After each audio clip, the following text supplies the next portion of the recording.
off-grid utilities on the homestead, or should I say a lack of utilities. Today I'm going to drag you guys around and show you guys exactly how we heat the cabin, what we do for our water, our septic, electricity, everything as far as utilities. And yeah, everything we do, we work for. It's not like we can just run over to the wall and turn the lights on or turn the thermostat up or turn a tap and we have water. We have to earn it and work for it. So yeah, I'm going to start the day off by grabbing a cup of coffee here, and then we'll get geared up and give you guys another tour.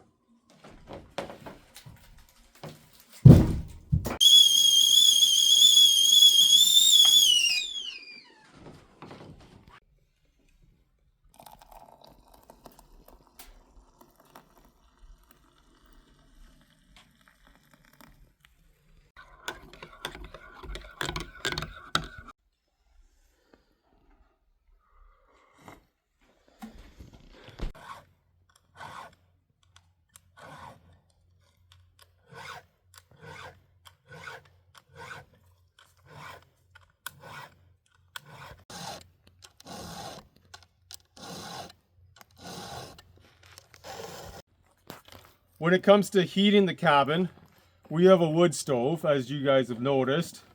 So in order to use the wood stove, it takes a lot of effort cutting wood.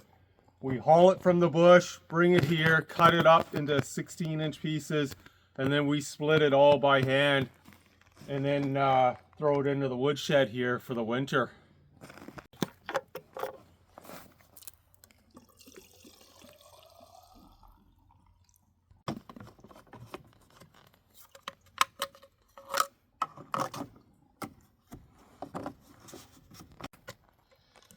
As soon as I get some oil and gas in here, we'll take you guys along and we'll head out into the bush and find a tree to cut down.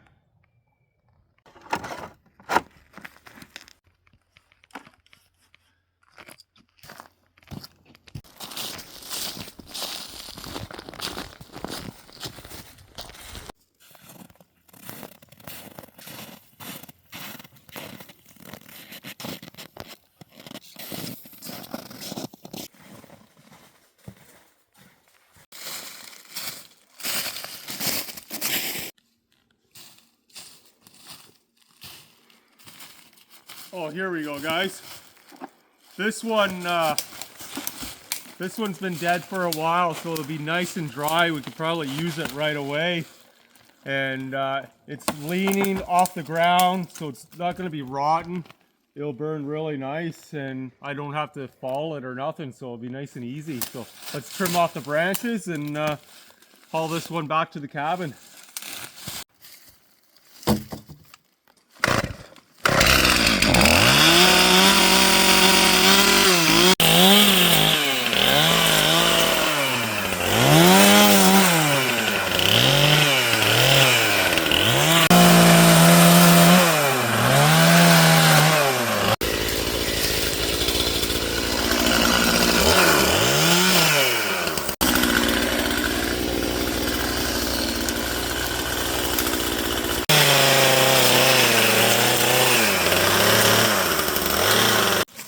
I'm thinking, since it's kind of hung up in the trees here, I'm going to probably just cut it right here and try and drop it down so it's a little easier to work.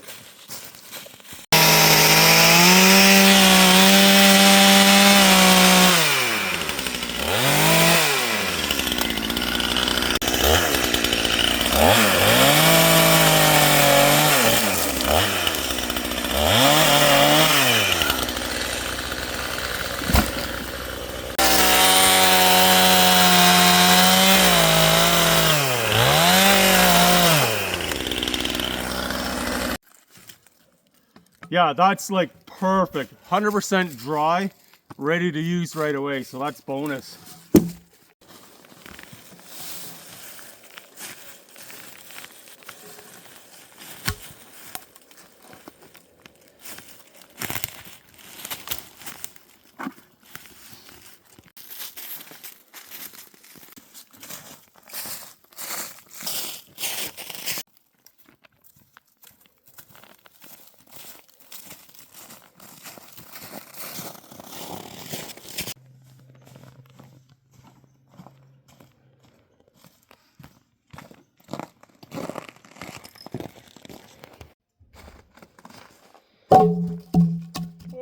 we go.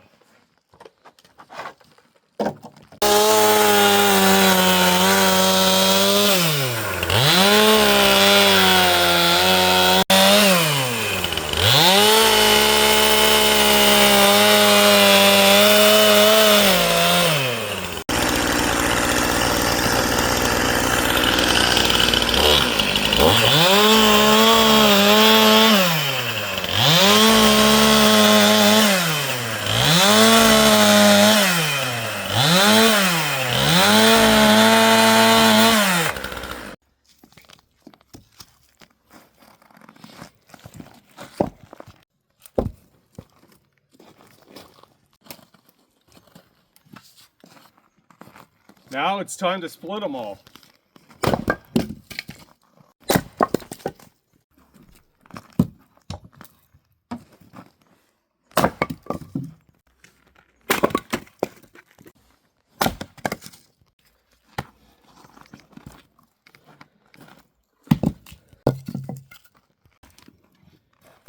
Yeah, I believe it's minus 18 this morning, and yeah, this stuff's dry to start with, but when it's cold, it splits so nice. It's actually enjoyable.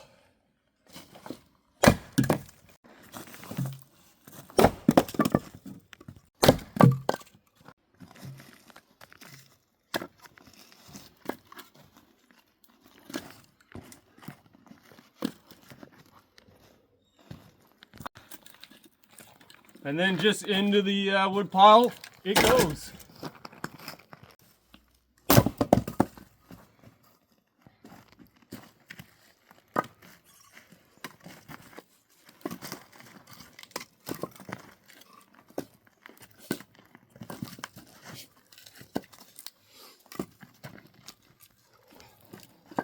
This load will bring it into the cabin.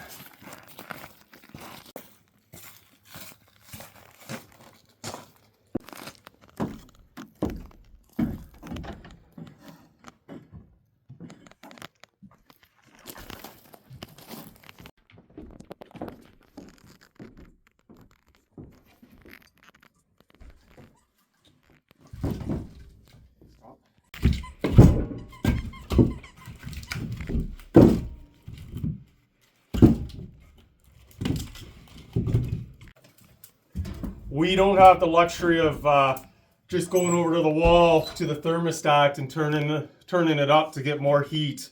If we want it warm in the middle of the night, we get up at like 2 o'clock a.m., feed the wood stove. That way the cabin stays warm when the temperatures start dropping to like minus 20 and whatnot. And so that's the wood stove, that's the heat. Let's move on to our water supply now. When it comes to our water supply, we don't have a well, so we haul our water in. And in the summertime, we have a 1,000-liter tank that you guys have seen. We haul it back and forth with the Bobcat. It's so much easier. But unfortunately, in the wintertime, it'll just freeze outside. I don't have the water shed built yet. That's going to be next spring. We'll build it on the back of the cabin. It'll all be insulated, and it will make life a lot easier, especially once we get the rain collection in place. But for now, we usually use 3 to 6 these spring water jugs, and we'll go fill them up and do that like every couple days. It is a lot more work, but it is what it is. So let's go fill these guys up.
let's haul this stuff back to the cabin now.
As you guys can see, we have no taps here.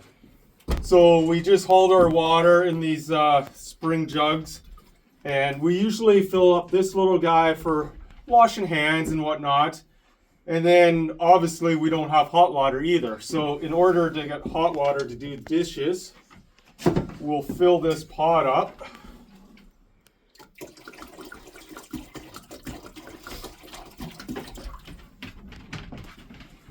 And then we just bring it over to the wood stove. And this is how we get hot water. When it comes to our plumbing, it's a real basic system for now. So when we're doing dishes or washing, whatever it may be, and we drain the water, it just drains down. And I'll show you guys. Just drains down into this bucket. Then when the bucket's full, we haul it outside.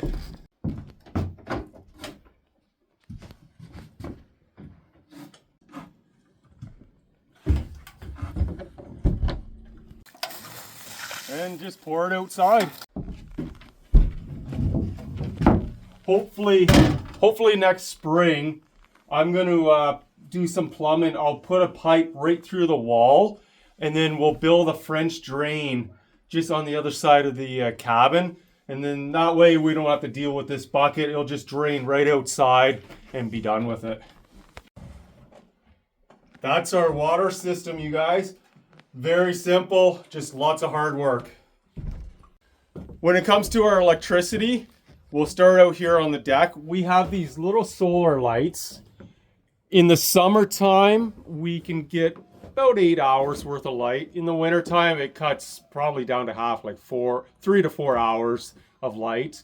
But it looks so nice at nighttime. It lights the whole little deck up here. It's great.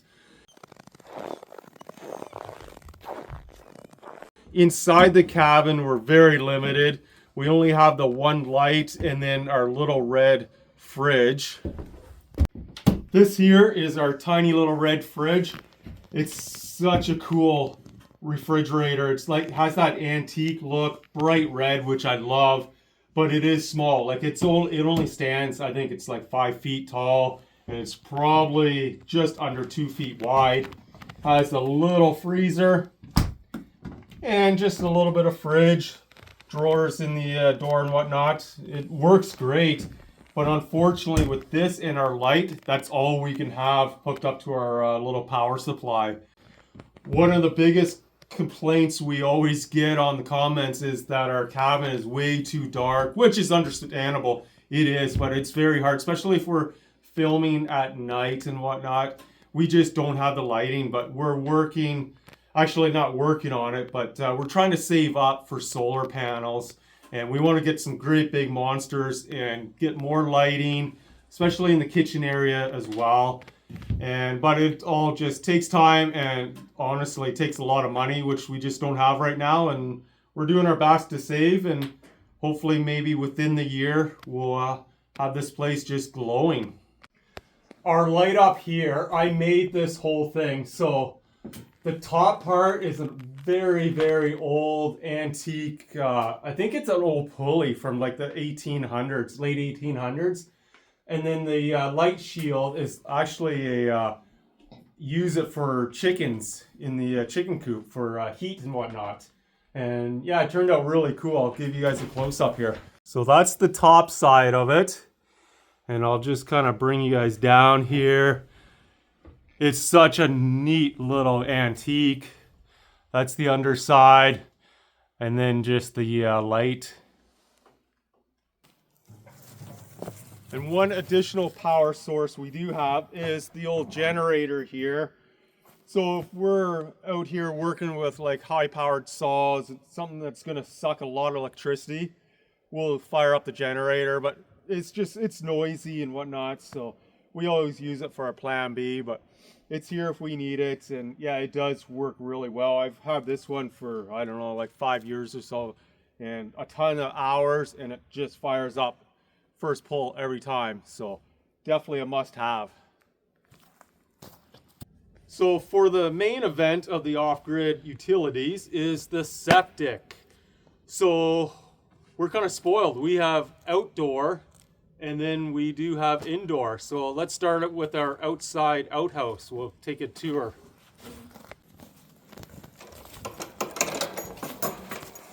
Come on, guys. Come on, guys. Come on. Come on. This is the outhouse. This used to be an old animal shelter, and I didn't have any material at the time we needed to build it. So I grabbed the animal shelter and just stood it up on end, and then just kind of dressed it up with some old planks and whatnot, through a door, a little window, and I don't know, I think it kind of turned out nice. It's real basic inside, nothing real fancy. Starting with the door, I found this old window at the landfill. Has a little sliding window, works great. Amy really wanted the curtain in there, so you can just pull the curtain. That way nobody can peek in on you. Take a look inside. So inside here, just, yeah, your basics. Garbage can, a bucket of ashes. After you're done doing your business, we just take a couple of ashes and toss it in there. That helps with the smell.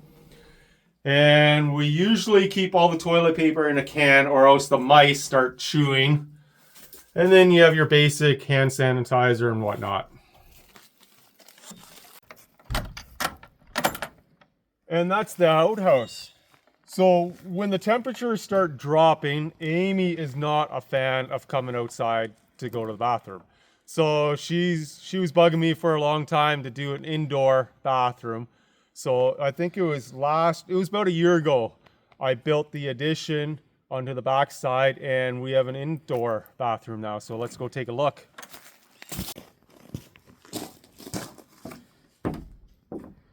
Come on inside. This here is the indoor bathroom. On the sides, I have logs. The door I built out of old corral boards I found. Planed them all down, sanded them. It turned out super, super nice.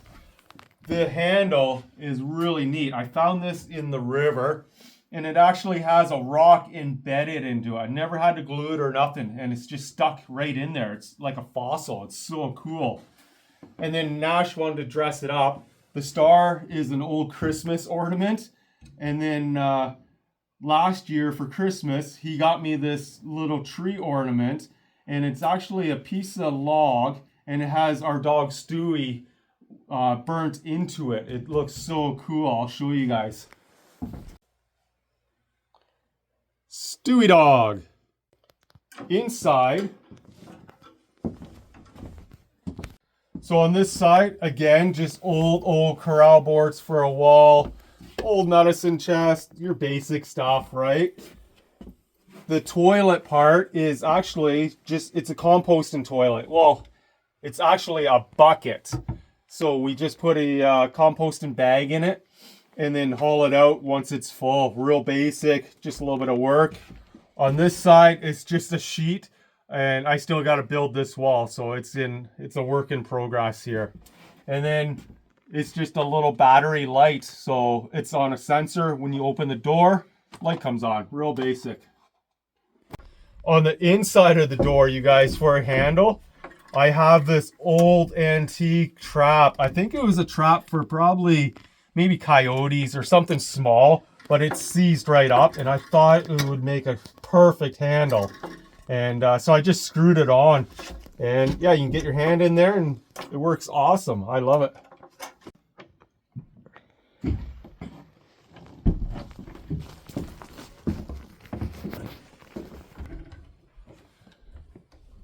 Well, hope you guys enjoyed this little video of the off-grid utilities and how everything works, how we have to work to get our utilities, and everything's just labor, but it's a labor of love. We just love it.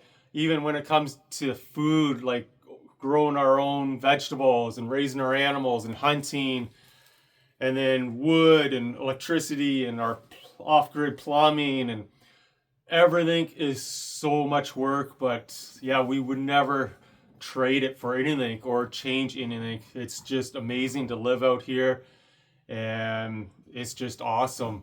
So if you guys have any questions or you want to share your guys' off-grid journeys, just throw them down in the comments, and we're looking forward to reading them all. Thanks, guys.